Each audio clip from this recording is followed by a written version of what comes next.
Assalamualaikum warahmatullahi wabarakatuh. Selamat pagi semuanya. Selamat berjumpa saudara-saudara sebangsa dan setanah air di Universitas Terbuka. Good job untuk kalian semua. Oke, hari ini kita akan mendiskusikan juga tentang gambaran umum karakteristik kuantitatif dan kualitatif dalam mata kuliah metode penelitian komunikasi.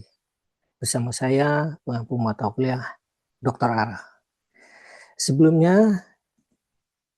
kita ke pembahasan yang lebih singkat dan padat, saudara-saudara semua sangat disarankan untuk membaca dan mempelajari referensi ini.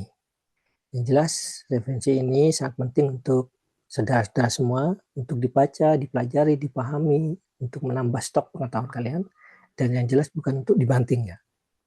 Ada 3 referensi utama. Yang pertama, metode penelitian komunikasi dari Erianto, kemudian Research Design dari Creswell, dan In-Depth Interviewing dari Victor et al. Nah, 3-3 ini penting bagi saudara-saudara semua. Sudah banyak pembahasan dari berbagai macam tokoh, dan itu sangat panjang dan luas sekali. Setidaknya kita sederhanakan menjadi 5 hal ini. Pertama, perhatian utama dari kuantitatif itu adalah kuantitas. Kuantitas itu artinya numerik, pengangkaan, angka-angka itu. Statistik, ada ukuran, ada persentase dan sebagainya. Kemudian matematis, ada kalkulasi di sana dan lain sebagainya. Ini adalah perhatian utama dari kuantitatif. Jadi kalau saudara-saudara menemukan pembahasan, proposal, seminar atau diskusi publik yang dalam pembahasannya itu lebih menonjolkan kuantitas, maka itu adalah ciri karakter kuantitatif. Nah, sekarang dasar filsafat ilmunya, kuantitatif itu berdasarkan pada positivisme. Apa sih positivisme? Secara umum positivisme itu menganggap kehidupan manusia, dunia kehidupan manusia sama seperti dunia alam. Jadi kalau kita lihat alam, kita jalan-jalan keluar rumah, ada siang, ada malam, ya, kemudian ada cuaca, kemudian ada waktunya. Jadi semuanya terukur dan jelas, dan itu semuanya sama. Jadi kalau ada siang di Indonesia juga ada siang di Amerika, ada malam di Indonesia juga ada malam di Irak dan di Iran misalnya. Kira-kira semuanya sama.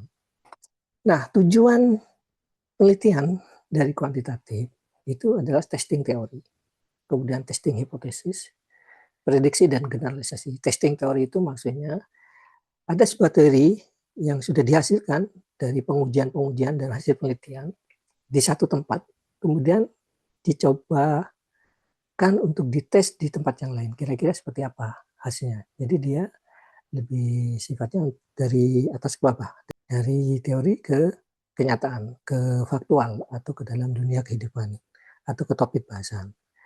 Nah, testing hipotesis sama. Jadi apa hipotesisnya dari teori X misalnya? Bahwa masyarakat yang mengalami kemiskinan itu cenderung tingkat pendidikannya rendah misalnya, atau malas belajar misalnya. Nah, kemudian itu diujikan hipotesisnya dalam sebuah kenyataan. Kemudian metode penelitiannya itu bersifat survei, eksperimen, dan korelasi. Saya kira nanti teman-teman bisa mempelajari itu lebih lanjut. Metode koleksi datanya itu sifatnya kuesioner, uji coba, analisis isi dan lain sebagainya. Kuesioner itu seperti tanya jawab yang sudah tersedia jawabannya ya. Kalau kita misalnya mensurvei tentang kebijakan ya, atau tentang program pemerintah atau kira-kira politik itu pemilu dan sebagainya, itu kayak kuesioner gitu. Siapakah calon kandidat presiden yang potensial untuk pemilu berikutnya, misalnya dikasih opsi-opsinya, misalnya Pak Prabowo kah atau siapa lagi gitu.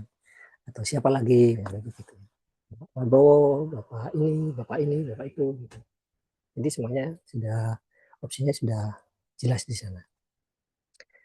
Uji coba misalnya kayak testing soal gitu ya. Kita mau melihat TPA, tes potensi akademik misalnya. Itu dicobakan, kemudian dipresentasikan hasilnya. analisis isi, misalnya kita melihat tentang isi media, konten, teks, buku, dan sebagainya. Kira-kira itu ya, jadi karakter kuantitatif seperti itu. Ya, memang sifatnya lebih ke generalisasi. Sifatnya generalisasi itu artinya diumumkan, disamaratakan, dipukul rata semuanya. Jadi kalau ada anomali, ada sedikit penyimpangan, itu bisa dianggap diabaikan karena itu tidak sesuai dengan standarisasi yang sudah diukur, gitu. Tidak masuk dalam pengukuran atau pembahasan, misalnya begitu. Kuantitatif sudah kita lihat karakter utama kualitatif. Jadi perhatian utama dari kualitatif itu kualitas. Jadi kita sering melihat atau kita sering mendengar gitu ya, menyaksikan, oh ini adalah my quality time, my quality family, dan lain sebagainya. Jadi kalau kualitas itu artinya empathic understanding, memahami secara empatik, ikut merasakan, ikut mendalami dunia mereka, ikut mendalami pembatiniah kehidupan seseorang atau kehidupan yang kita alami. Intersubjektif itu artinya saling memahami, kita bisa ngobrol bareng, saling terbuka gitu ya, saling berdialog, bermusyawarah, kita saling mendengarkan, saling menyaksikan, saling terlibat di sana. Itu intersubjektif. Jadi timbal balik gitu. Tidak ada yang menonjol antara satu orang dengan orang yang lain, tidak ada intervensi di sana ya. Itu berbeda dengan yang kuantitatif. Kuantitatif itu intervensi karena peneliti mencoba menawarkan sebuah opsi jawaban yang sudah tersedia. Nah, kemudian perhatian utama yang lainnya adalah interlokutor. Interlokutor itu ya antara peneliti dan informan itu saling belajar. Jadi posisinya setara. Dasar filsafat ilmu adalah fenomenologi. Nah, fenomenologi itu sebagai kritik terhadap positivisme. Jadi kalau positivisme tadi menganggap bahwa kehidupan manusia itu sama dengan kehidupan alam, semuanya teratur, semuanya sama, waktunya sama, bisa terukur dan sebagainya. Nah, fenomenologi menganggap tidak seperti itu. Kehidupan manusia ya punya kehidupannya sendiri, itu berbeda dari satu tempat ke tempat lain. Misalnya kita mempelajari tentang masyarakat Madura, itu berbeda dengan masyarakat Jawa, dengan masyarakat Sunda, dengan masyarakat Melayu, Minang, dan lain sebagainya. Itu jelas berbeda. Karena itu yang diperhatikan itu adalah memahami. Tujuan penelitian dari kualitatif itu memahami, mencari makna, dan juga bisa menjadi kritik, memberi kritik, disanggahan. Nah, dalam fenomenologi yang perlu saudara-saudara perhatikan, istilah memahami itu sangat berbeda dengan kosakata sehari-hari yang kita pakai ya. Anda paham? Paham. Fenomenologi tidak seperti itu. Karena sebagai kritik terhadap positivisme tadi ya. Paham dalam fenomenologi itu artinya embodiment. Dia menubuh, dia meresap ke dalam diri. Jadi kalau misalnya Anda mempelajari sesuatu, topik A, topik B, atau topik C, dan sebagainya, Anda belajar di buku, kemudian tiba-tiba kalian paham, saya paham, topik A itu maksudnya begini. Oh tidak, dalam fenomenologi tidak seperti itu. Itu artinya bukan paham, tapi Anda mengerti, bukan memahami.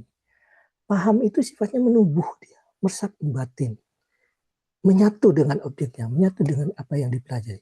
Kira-kira yang lebih bagus ya, kalau dalam sebuah contoh itu, belajar tentang sepeda itu berbeda dengan belajar bersepeda. Nah, kira-kira itu perbedaan yang sangat jauh sekali ya. Kalau belajar tentang itu sifatnya masih kognitif, kita mengerti tentang teorinya, tentang susunannya, prosedurnya. Jadi kalau kalian Anda mengerti tentang perbedaan karakter kualitatif dan kuantitatif, oke, saya mengerti. Ya, karena itu dipelajari. Tapi tidak dipraktikkan dan belum dipraktikkan. Sehingga dia menubuh menjadi pengalaman sehari-hari. Nah, kalau paham itu belajar tentang sepeda dengan belajar bersepeda itu berbeda. Kalau paham tentang sepeda, belajar bersepeda ya harus jatuh bangun. Itu kira-kira itu gambarannya. Nah, metode penelitian kualitatif itu banyak ragamnya. Ada fenomenologi tadi, kemudian etnografi, studi kasus, semiotik, analisis wacana, dan sebagainya. Anda nanti bisa telusuri itu lebih dalam sebagai bahan pengkayaan kalian dan penajaman cara berpikir atau berlogika metodologis ya.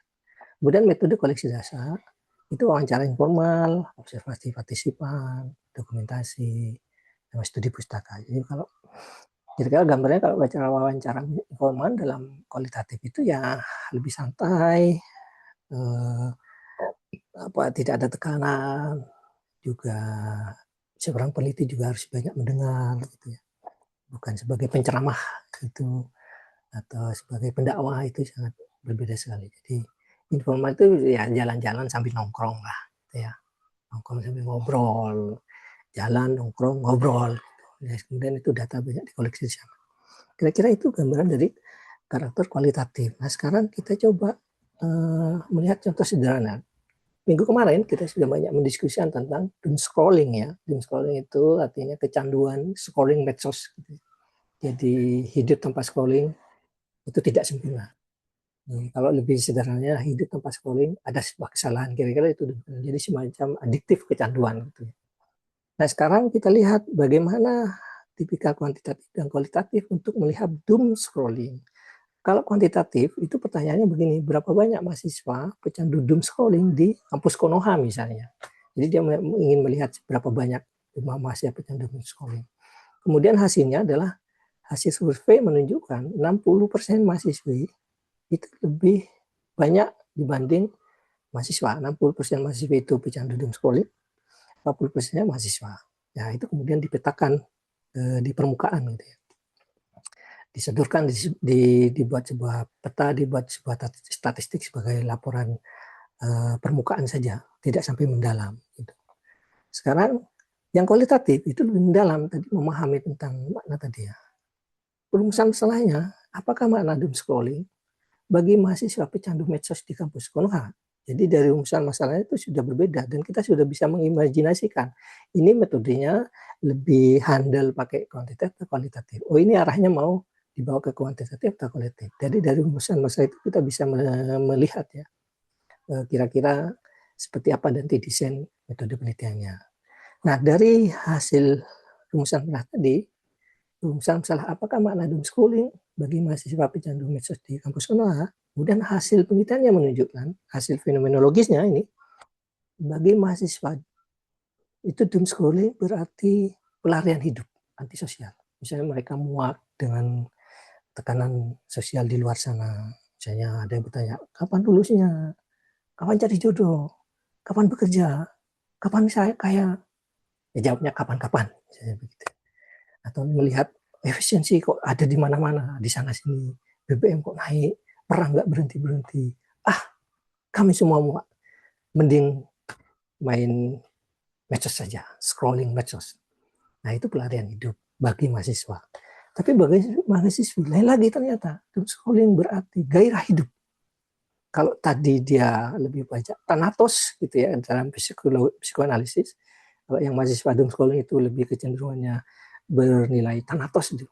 Nah, tapi yang cewek tidak, yang perempuan ini mahasiswi justru doom scrolling berarti gairah hidup, teman pelipur lara. Jadi mereka memiliki banyak masalah, justru doom scrolling menjadi bagian dari teman hidup mereka, dan itu menciptakan semangat untuk mereka menjalani kehidupan. Nah, kira-kira itu yang bisa saya sampaikan. Teman-teman sudah memiliki banyak gambaran tentang karakteristik kuantitatif dan kualitatif. Terima kasih. Wassalamualaikum warahmatullahi wabarakatuh. Tetap semangat dan jangan lupa bahagia. Terima kasih.